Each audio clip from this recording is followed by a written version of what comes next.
6월 24일 오늘의 말씀은 고린도전서 15장 1절에서 11절입니다. 형제들아, 내가 너희에게 전한 복음을 너희에게 알게 하노니 이는 너희가 받은 것이요 또 그 가운데에 선 것이라. 너희가 만일 내가 전한 그 말을 굳게 지키고 헛되이 믿지 아니하였으면 그로 말미암아 구원을 받으리라.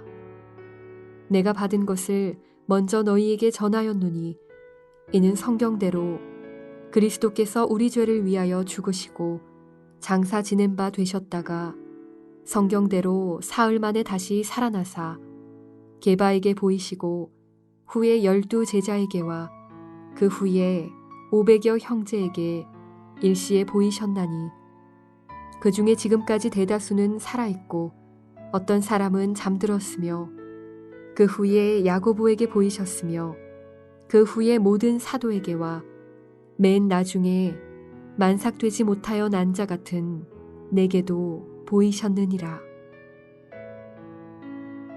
나는 사도 중에 가장 작은 자라.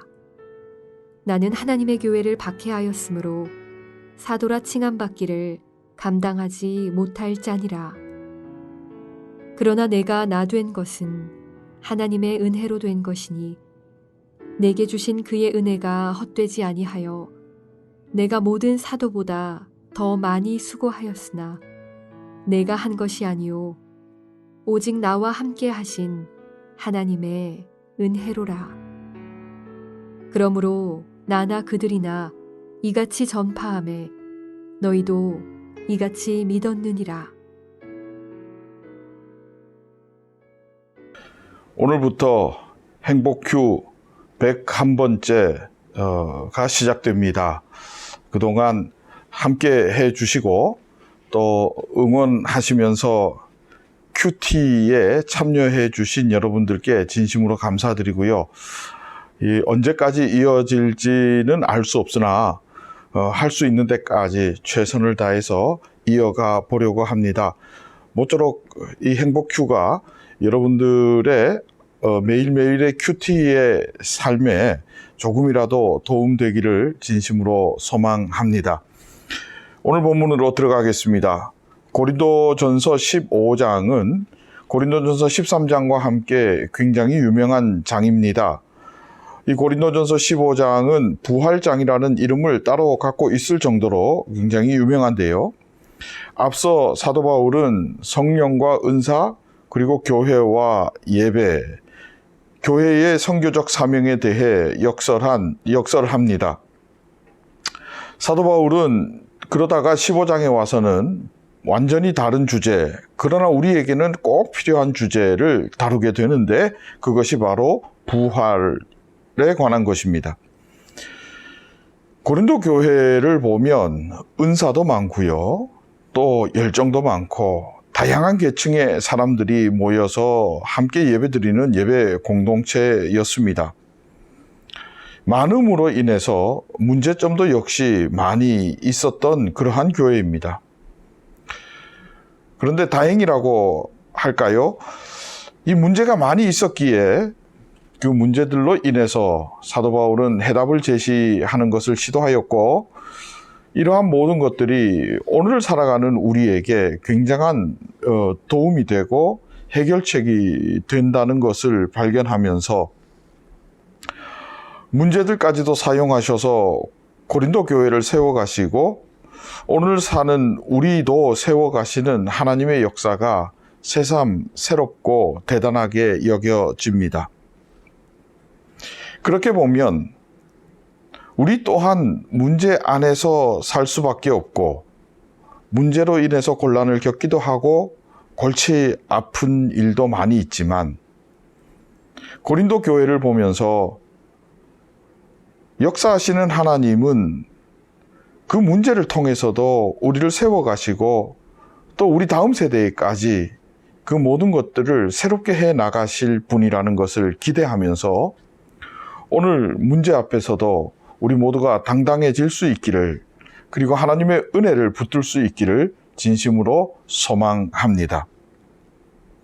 자, 그렇다면 이제 우리에게 드는 질문이 바로 이것입니다. 갑자기 사도 바울은 왜 부활을 말씀하셨을까?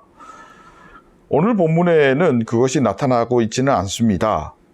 내일 본문에 그러한 내용이 살짝 나타나는데요. 교회 안에 부활에 대한 의심이 있었음을 짐작해 볼 수 있습니다.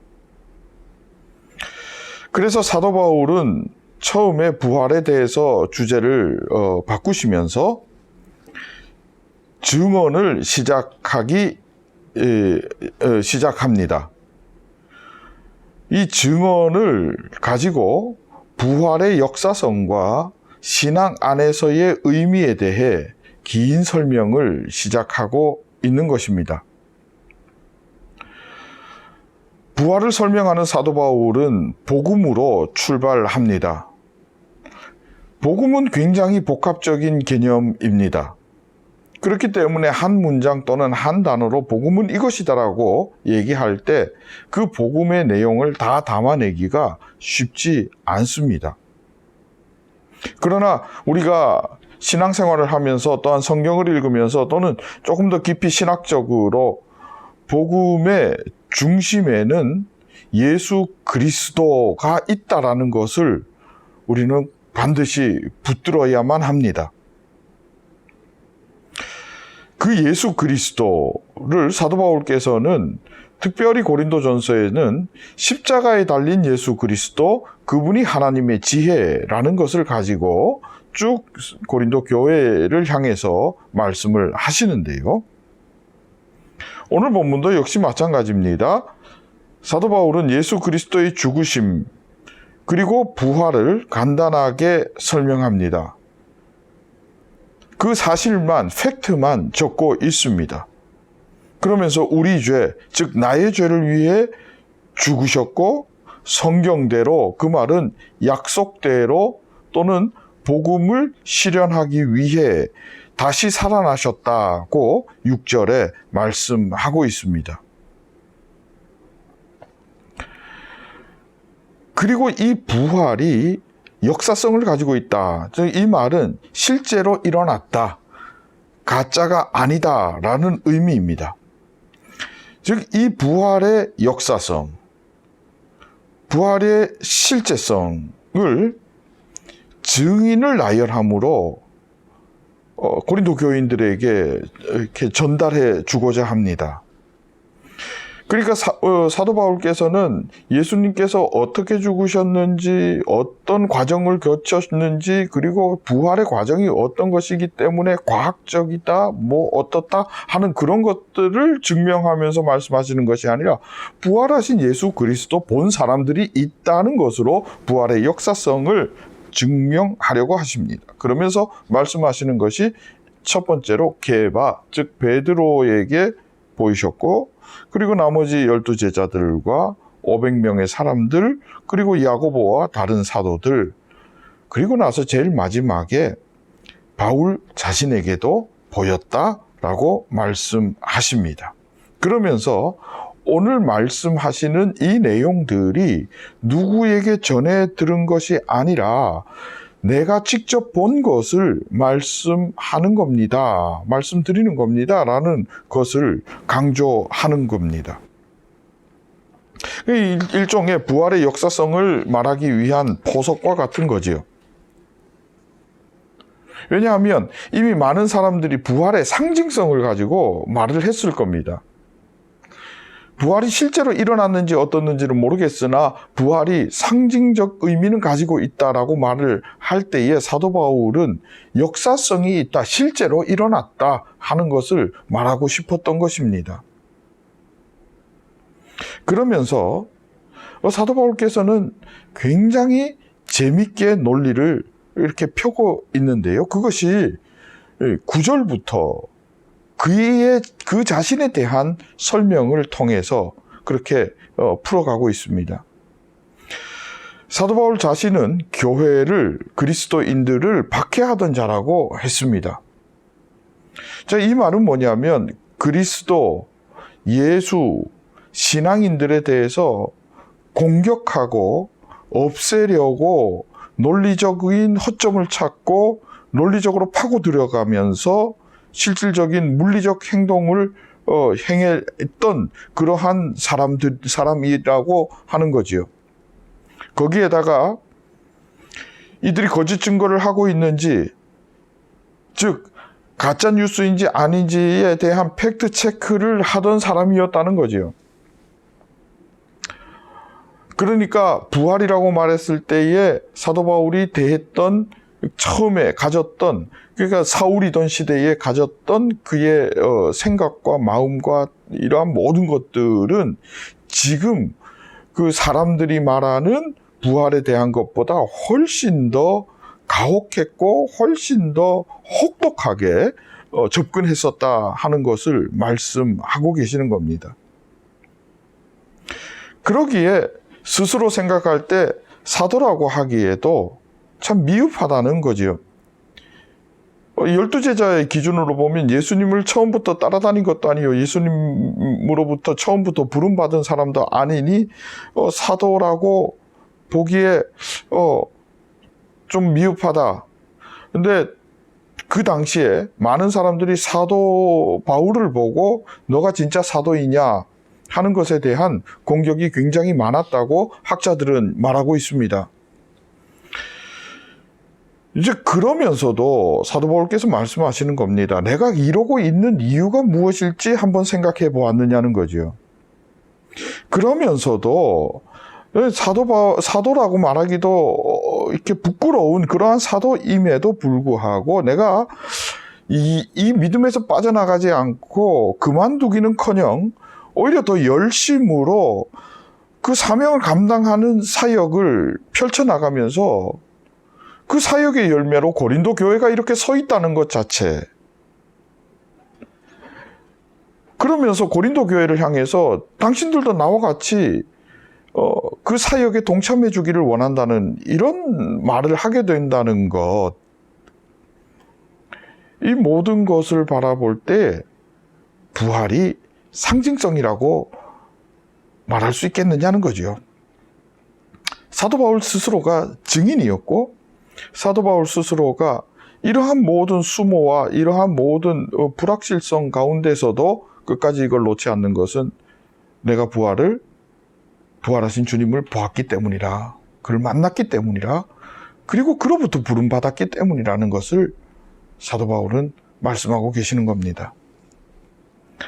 그러면서 내가 그럴 수밖에 없는 것은 모든 것이 하나님의 은혜라고 고백하고 내 공로 없다고 말씀하고 계십니다. 그 은혜 안에 복음이 있고 복음 안에 부활의 역사가 있다는 것을 사도 바울께서는 이렇게 아주 기가 막힌 자신의 신분과 직분을 가지고 말씀하고 계십니다. 증명하고 계십니다. 사도 바울은 자기가 누구인지, 아니 누구였는지, 누구인지, 그리고 세상이 자신에 대해 뭐라고 말하고 있는지 분명히 알고 있었습니다.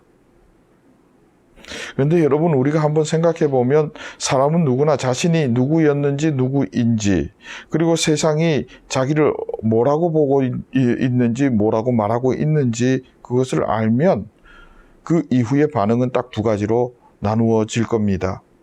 교만하거나 열등감에 빠지거나.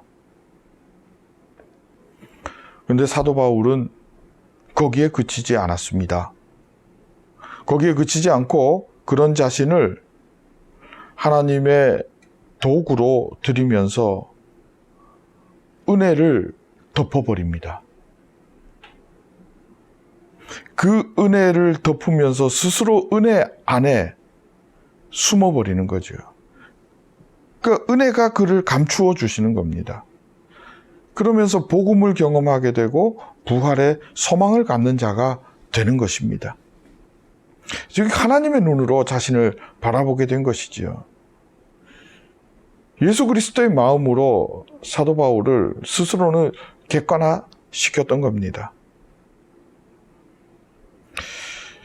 우리 중에 혹시 자기 스스로를 보면서 초라해하거나 낭망하는 분은 안 계신지 모르겠습니다. 아니면 반대로 교만해질 위험에 처해 있는 것은 아닌지요.